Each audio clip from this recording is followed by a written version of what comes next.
Harbinger लेन के आखिर में एक पुराना घर था, अंधेरे में डूबा हुआ, जिसके बारे में लोग फुसफुसाते हुए डरावनी कहानियां सुनाते थे। लोकल लोग उसके पहले वाले रहने वालों के बारे में किस्से सुना करते थे कि कैसे वो लोग उसके अंदर या तो पागल हो गए थे या उससे भी बुरा हुआ था। सूरज ढलने के बाद कोई भी उसके पास जाने की हिम्मत नहीं करता था। एक ठंडी शरद की रात जेसन नाम का एक जवान खुद को उस घर के रास्ते पर खड़ा पाता। हाय, उसने भी कहानियां सुनी थी, लेकिन जेसन को खुद पर और अपनी बहादुरी पर बहुत घमंड था। वो भूतों और आत्माओं की बातों को मजाक उड़ाता था। आज रात वो ये साबित करने पर अड़ा हुआ था कि ये सब मनगढ़ंत बातें हैं। जेसन ने एक गहरी सांस ली और कंकड़ वाले रास्ते पर चल पड़ा। हर आहट शांत माहौल में एक डरावनी आवाज पैदा कर रही थी। वो घर के सामने वाले पोर्च पर पहुंचा। उसके वजन से लकड़ी डर से कराह रही थी। जेसन हार्बिंगर लेन पूरी तरह से अपनी मर्जी से नहीं आया था। ये एक शर्त थी जो उसके दोस्तों ने उस शाम पब में उसके साथ लगाई थी। उन्होंने उस हॉन्टेड हाउस के किस्से सुना सुनाकर उसकी खिल्ली उड़ाई थी और उसे अकेले 1 घंटा घर के अंदर बिताने की चुनौती दी थी। चुनौती और कुछ गिलास बियर के नशे में जेसन ने हां कर दी। अब उस बड़े से दरवाजे के सामने खड़े होकर उसे समझ नहीं आ रहा था कि दोस्तों के साथ मजाक के लिए ये सब करने का कोई मतलब है भी या नहीं। उसने दरवाजे के हैंडल पर हाथ डाला, जो छूने में ठंडा और खुरदुरा था। उसने जैसे ही हैंडल घुमाया, घर के अंदर से एक आवाज आई, जैसे कोई हैरानी से हाँफ रहा हो। उसने भारी दरवाजा अंदर की तरफ धकेला। धूल और सड़ांध की गंध उसके चारों तरफ फैल गई। टॉर्च की रोशनी अंधेरे में नाच रही थी, फर्श पर पड़े मकड़ी के जालों और धूल से सने फर्नीचर को दिखा रही थी। जैसे जैसे वो घर के अंदर जाता गया, उसे लगा जैसे उसकी नजर के किनारे से एक परछाई गुजरी है। घर के अंदर हवा भारी थी, धूल और चुप्पी से भरी हुई। जेसन ने खांसते हुए अपने सामने से हवा साफ करने की कोशिश की। वो अंधेरे गलियारों में भटकता रहा। हर कमरा उस घर की खोई हुई भव्यता की निशानी था। वो खुद को एक ऐसे कमरे में पाता है जो कभी घर का सबसे बड़ा कमरा रहा होगा। दूसरी तरफ एक चिमनी थी, ठंडी और खाली। जैसे ही जेसन उस कमरे को देख रहा था, उसे एक फुसफुसाहट सुनाई दी। ऐसा लगा जैसे कोई कोने में अंधेरे से उसका नाम ले रहा हो। डर के मारे उसकी सांस रुक गई और उसका दिल तेज तेज धड़कने लगा। कौन है वहां? वो चिल्लाया।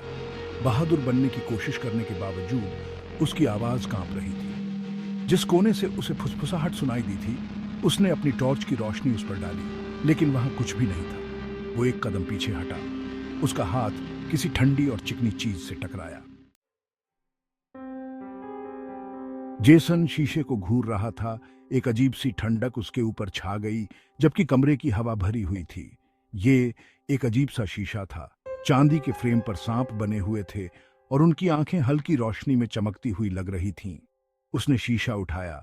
हैरानी की बात थी कि वो छूने में बहुत ठंडा था। उसने शीशे को ऊपर उठाया, ये सोचकर कि शायद उसे अपना अक्स भूतिया रूप में दिखाई देगा, लेकिन शीशे में सिर्फ अंधेरा दिखाई दे रहा था। तब भी जब उसने टॉर्च की रोशनी उस पर डाली, उसने भौहें सिकोड़ते हुए शीशे को वापस रखने की कोशिश की। तभी उसे कुछ महसूस हुआ। गर्दन पर एक सांस, ठंडी और गीली। वो घूमा और शीशा टेबल से नीचे गिर गया। जैसे ही शीशा जमीन पर गिरा, एक तेज आवाज आई जो उस खूनसान घर में चीख की तरह गूंज उठी। जेसन ने अपनी टॉर्च ढूंढने की कोशिश की। टॉर्च की रोशनी अंधेरे में इधर उधर भाग रही थी। जेसन की नजर कोने में रखी दादाजी की घड़ी पर पड़ी। महोगनी की बनी ये घड़ी अब पुरानी और खराब हो चुकी थी।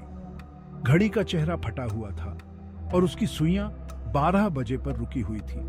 जैसे ही वो उसे घूर रहा था, उसे कुछ सुनाई दिया। एक हल्की सी टिक टिक की आवाज, जो पहले तो बहुत धीमी थी लेकिन धीरे धीरे तेज होती जा रही थी। पेंडुलम, जो उसे लग रहा था कि रुका हुआ है, वो भी हिलने लगा, धीरे धीरे सम्मोहित करता हुआ। वो अपनी नजरें नहीं हटा पा रहा था। उस सुनसान घर में आ रही इस अजीब सी आवाज ने उसे जकड़ लिया था। टिक टिक की आवाज तेज होती गई। हर आवाज उसके सर पर हथौड़े की तरह लग रही थी। उसे अपने कानों में एक दबाव महसूस हो रहा था। टिक टिक की आवाज के साथ एक तेज आवाज भी उसके कानों में गूंज रही थी। फिर अचानक से टिक टिक की आवाज बंद हो गई। जो सन्नाटा छाया वो पहले से कहीं ज्यादा डरावना था। जेसन डर के मारे जम गया। उसकी सांस उसके गले में फंस गई। वो परचयन दरवाजे पर बेजान खड़ी थी। उसका चेहरा अंधेरे में छुपा हुआ था। वो परचयन लंबी और पतली थी और ऐसा लग रहा था जैसे उसने एक लंबा सा गाउन पहना हुआ है। उसे कुछ समझ नहीं आ रहा था, लेकिन वो उस परचयन की नजरें खुद पर महसूस कर सकता था, ठंडी और चुभन भरी। उसने डरते हुए अपनी टॉर्च उठाई। उसका हाथ इतना कांप रहा था कि टॉर्च गिरते गिरते बची। उसने परचयन पर टॉर्च की रोशनी डाली, लेकिन ऐसा लगा जैसे रोशनी उस परचयन से होकर गुजर गई हो, पीछे वाले दालान को रोशन करती हुई, जैसे वहां कुछ भी हो ही ना। तुम कौन हो? जेसन ने कहा। उसकी आवाज फुसफुसाहट से ज्यादा कुछ नहीं थी। परचयन ने कोई जवाब नहीं दिया, बस एक कदम आगे बढ़ाया और चांदनी से हटकर अंधेरे में चली गई। जेसन अपने चेहरे से खून उतरता हुआ महसूस कर सकता था। उसका दिल डर से जोर जोर से धड़क रहा था। वो जानता था कि वो उस घर में अकेला नहीं है। जेसन डर के मारे पीछे हट गया। डर ने उसे ताकत दे दी थी। वो तेजी से उठा। उसका दिल तेजी से धड़क रहा था। वो उस परचयन को आता हुआ सुन सकता था। उसकी पदचाप लकड़ी के फर्श पर बिल्कुल भी सुनाई नहीं दे रही थी। वो पीछे हटता गया जब तक कि उसकी पीठ ठंडी और गीली दीवार से नहीं टकरा गई। वो फंस गया था। उसने अपनी आंखें बंद कर ली। उसके कानों में खून दौड़ रहा था और वो जोर से चिल्लाया, डर से भरी एक चीख जो उस खाली घर में गूंज उठी। उसने अपनी आंखें खोली। उसकी छाती तेजी से ऊपर नीचे हो रही थी। परचयन रुक गई थी और अब उसके नजरों के सामने थी। फिर जितनी तेजी से आई थी उतनी ही तेजी से गायब हो गई। वो अपनी टॉर्च लेने के लिए नहीं रुका।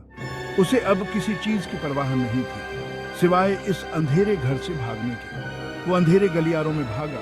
सिर्फ खिड़कियों से आती चांदनी की रोशनी उसके काम आ रही थी। फर्श के हर कड़कने की आवाज, हवा के झोंके से छत से आने वाली हर आवाज उसे अपने पीछे आते कदमों की तरह लग रही थी। वो घर के सामने वाले दरवाजे से बाहर निकला और ठंडी हवा में सांस ली। वो तब तक नहीं रुका जब तक वो उस लंबे रास्ते के आखिर में जाकर स्ट्रीट लाइट के पास नहीं पहुंच गया, जिसकी रोशनी अंधेरे में सुरक्षा की तरह लग रही थी। वो लैंप पोस्ट के सहारे खड़ा हो गया। उसकी छाती तेजी से ऊपर नीचे हो रही थी। उसके कपड़े पसीने और डर से भीगे हुए थे। उसने घर की तरफ देखा जो चांदनी में एक डरावनी परचयन की तरह लग रहा था। वो मुड़ा और चल पड़ा, एक के बाद एक कदम बढ़ाता हुआ, जब तक वो हार्बिंगर लेन से बहुत दूर नहीं चला गया। जेसन ने अपना वादा निभाया। उसने कभी किसी से उस बारे में बात नहीं की जो उसने उस रात उस हॉन्टेड हाउस में देखा था।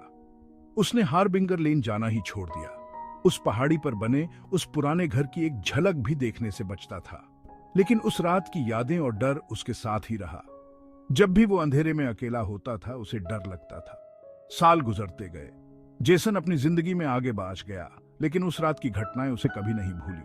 वो ये एहसास नहीं भूला पाया कि उस घर से कुछ उसके पीछे आ गया है, एक परछाई जो हमेशा उसके साथ रहती है।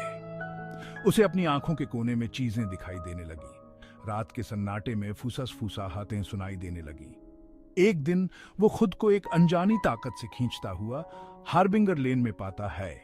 वो उस घर के सामने एक बड़े से पेड़ की आड़ में छुपा हुआ था। वो रास्ते पर चल पड़ा।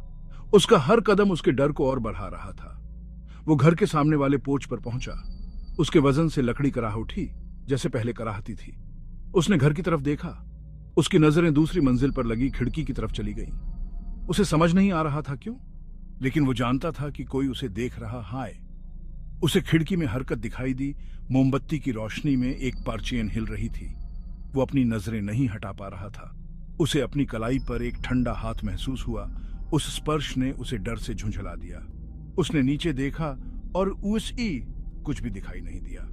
वहां कोई नहीं था। हार्बिंगर लेन का वो पुराना घर एक बार फिर शांत खड़ा था। उसके सारे राज अंधेरे में छुपे हुए थे।